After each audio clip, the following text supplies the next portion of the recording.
কন্ডোমস সত্যি কি এটা কাজের জিনিস? এটাকে ব্যবহার করে কিভাবে, আপনি পরবেন কিভাবে আর খুলবেনই বা কিভাবে? ধরুন আপনি কন্ডোম পরে নিয়েছেন আর সেক্স করতেও চালু করে দিয়েছেন, কিন্তু যদি মাঝপথে আপনার কন্ডোম ফেটে যায় বা খুলে যায় তাহলে আপনি কি করবেন? তো কন্ডোম ব্যবহার করার পদ্ধতি কিন্তু হচ্ছে সব থেকে ইম্পর্টেন্ট। তাই এই ভিডিওর মাধ্যমে আজকে আমি আপনাকে সম্পূর্ণ ডেমো দেখাবো যে কন্ডোম ব্যবহার করার সঠিক পদ্ধতি কী। তাই ভিডিওটা শেষ পর্যন্ত দেখুন। কন্ডোমস পুরুষদের জন্য এমন একটা জিনিস যেটা তাদেরকে এসটিআইস, এইচআইভি, প্রেগনেন্সি এই সমস্ত থেকে রক্ষা করে। এমনকি যদি আপনি বিয়ের আগে সেক্স করেন বা বাচ্চা না নিতে চান, তার জন্যও কিন্তু এটা বেস্ট হাইজিনিক একটা সস্তা প্রোডাক্ট যেটা আপনাকে সেফ রাখে। কিন্তু এই কন্ডোম নিয়ে মার্কেটে সঠিক তথ্য কম রয়েছে। এটা মার্কেটে অ্যাভেলেবেল তো রয়েছে, কিন্তু এটা ঠিক কিভাবে ব্যবহার করতে হয় সেটা অনেকেরই অজানা। তাই এটার কিছু বেসিক জিনিস আমি আপনাকে বলে রাখি, যেরকম barrier method, chemical method, Intra uterine device. তো বেশিরভাগ কন্ডোম কিন্তু ব্যারিয়ার মেথডের হয়, আর এই ব্যারিয়ার মেথড যে রয়েছে সেটার কাজ হচ্ছে আপনার যে স্পাম রয়েছে সেই স্পামটাকে ব্যারিয়ার মাধ্যমে আটকানো, যাতে ইউট্রেসে ঢুকে না যেতে পারে। কন্ডোম কিন্তু দুই ধরনের হয়ে থাকে, একটা হচ্ছে ইন্টারনাল কন্ডোম আর একটা হচ্ছে এক্সটার্নাল কন্ডোম। এক্সটার্নাল কন্ডোম কিন্তু ছেলেরা ইউজ করে থাকে, আর ইন্টারনাল কন্ডোম হচ্ছে মহিলারা ইউজ করে থাকে। তো এখন কিন্তু আমি এক্সটার্নাল কন্ডোমের ব্যাপারে আলোচনা করছি। তো এই যে এক্সটার্নাল কন্ডোম রয়েছে তার গায়ে কিন্তু তেল ধরনের এক পদার্থ লাগানো থাকে, যাতে ভ্যাজাইনাতে ঢোকার সময় কোনো রকম অসুবিধা না হয়। আর কিছু কিছু ব্র্যান্ডের কন্ডোম রয়েছে যার মধ্যে এক ধরনের কেমিক্যাল ইউজ করা হয়, যার নাম হচ্ছে নন-অক্সিনল 9। এর কাজ হচ্ছে আপনার যে স্পাম রয়েছে সেই স্পামটাকে মেরে ফেলা, যাতে কোনোভাবেই প্রেগনেন্সির ভয় না থাকে। তো যদি আপনি সেই সমস্ত কন্ডোম ইউজ করেন যাতে নন-অক্সিনল 9 রয়েছে, তারপরে করার সময় যদি আপনার কন্ডোম কোনো কারণবশত ফেটে যায় বা খুলে যায়, যার কারণে স্পাম যদি আপনার ভ্যাজাইনাতে চলে যায়, তাহলেও কিন্তু 90% চান্স থাকে প্রেগনেন্সি না হওয়ার। আপনি দেখতেই পাচ্ছেন যে এখানে আমি একটা কন্ডোম নিয়েছি। তো এবার জানাবো যে এটাকে আপনি ব্যবহার কিভাবে করবেন। সবার প্রথমে বলি যে যখন আপনি এটাকে মার্কেটে কিনতে যাবেন তখন একদমই ভয় পাবেন না, লজ্জা পাবেন না। নর্মালি যাবেন, কিনে নিয়ে চলে আসবেন। আর কখনোই কিন্তু পুরনো কন্ডোম ইউজ করবেন না, সবসময় ফ্রেশ কন্ডোম ইউজ করবেন। কারণ এরকম অনেকেই রয়েছে যে যারা প্যান্টের পকেটে, ব্যাগে বা ওয়ালেটে অনেক দিন ধরে কন্ডোম রেখে দেয়। তো যত পুরনো হবে কন্ডোম, যত গরমের মধ্যে থাকবে, তত কিন্তু কন্ডোম ধীরে ধীরে নষ্ট হওয়ার চান্স বেড়ে যায়, আর কন্ডোম কিন্তু কাজও করবে না। তাই পুরনো কন্ডোম দিয়ে একদমই করবেন না, ফ্রেশ কন্ডোম দিয়ে করার চেষ্টা করবেন। আর যখন দোকানে এটা কিনতে যাবেন তখন কিন্তু অবশ্যই এক্সপায়ারি ডেটটা চেক করে তারপরেই কিনবেন।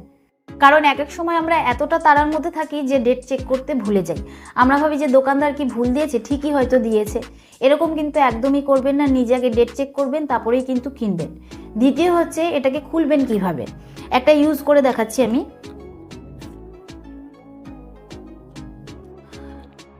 তো বেশিরভাগ ছেলেরাই কি করে যে এটা খোলার সময় দাঁত দিয়ে খোলে, এরকম কিন্তু একদমই করা উচিত নয়। কারণ এর মধ্যে কিন্তু অনেক ধরনের অয়েল থাকে। তো যখন আপনি এটা দাঁত দিয়ে ছিঁড়বেন তখন কিন্তু সেই অয়েলটা আপনার মুখের ভেতর চলে যেতে পারে। যদি ফ্লেভার কন্ডোম হয় তাহলে কিছু হবে না, কিন্তু তাও দাঁত দিয়ে ছিঁড়বেন না। কারণ যখন আপনি দাঁত দিয়ে ছিঁড়তে যাবেন তখন কিন্তু আপনার কন্ডোম ফেটে যাবে আর আপনি বুঝতেও পারবেন না। তো দেখতেই পাচ্ছেন আমি এটা চাপলে সরে সরে যাচ্ছে। তো যখন আপনি এটাকে ছিঁড়বেন তখন কিন্তু হালকা করে একটু সরিয়ে নিয়ে তারপরে যেখান থেকে ছেঁড়ার অপশান রয়েছে সেখান দিয়ে টেনে ছিঁড়বেন। আর এটা তখনই ব্যবহার করবেন যখন আপনি পুরোপুরিভাবে ইরেক্টেড। এরকম নয় যে আপনি ইরেক্টেড নন তাও আপনি ইউজ করে নিলেন। আর কন্ডোম নিয়ে বেশি ভাবার কোনো দরকার নেই। হয়তো আপনি ভাবছেন যে আপনার স্কিনটা পেছন দিকে করে তারপরে কন্ডোমটা লাগাবেন কি না। যদি আপনার ফেনুলাম ছোট হয়, আপনার স্কিন পেছনে করে কন্ডোম লাগাতে ব্যথা করে, তাহলে কিন্তু এরকম করার একদমই দরকার নেই, আপনি নর্মালভাবেই লাগাতে পারেন।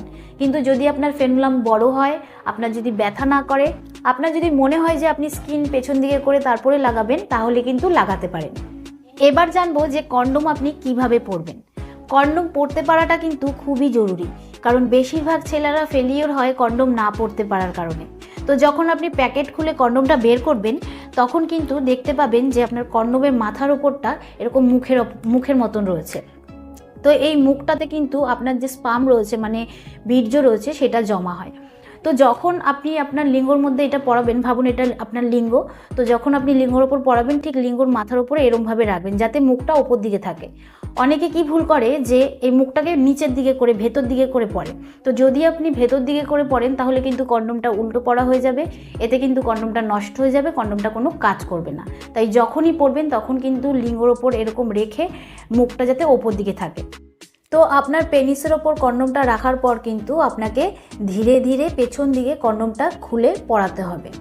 তো যখন আপনি ধীরে ধীরে পরাবেন, কিছুটা পরাবেন, তারপর যে মুখটা রয়েছে সেটা আরেকটা হাত দিয়ে চেপে ধরে রেখে তারপরে বাদবাকিটা পরিয়ে দেবেন। তো মুখটা চেপে ধরার কারণ হচ্ছে যে যাতে এই মুখের মধ্যে হাওয়া না ঢুকে যায়। যদি এর মধ্যে হাওয়া ঢুকে যায় তাহলে কিন্তু যখন আপনার স্পাম প্রেশার দিয়ে বেরিয়ে আসবে তখন কিন্তু আপনার কন্ডম ফেটে যেতে পারে বা স্লিপ কেটে বেরিয়ে যেতে পারে বা আপনার পেনিসে ক্ষতি হতে পারে। তো সেই জন্য কিন্তু আপনি আগে মুখটা চেপে ধরবেন, তারপরে বাদবাকিটা এরকম পেছন দিকে টেনে টেনে পরাবেন। তো কন্ডমটা যখন সম্পূর্ণ পরানো হয়ে যাবে ঠিকঠাকভাবে তখন কিন্তু আপনি একদম রেডি সেক্স করার জন্য।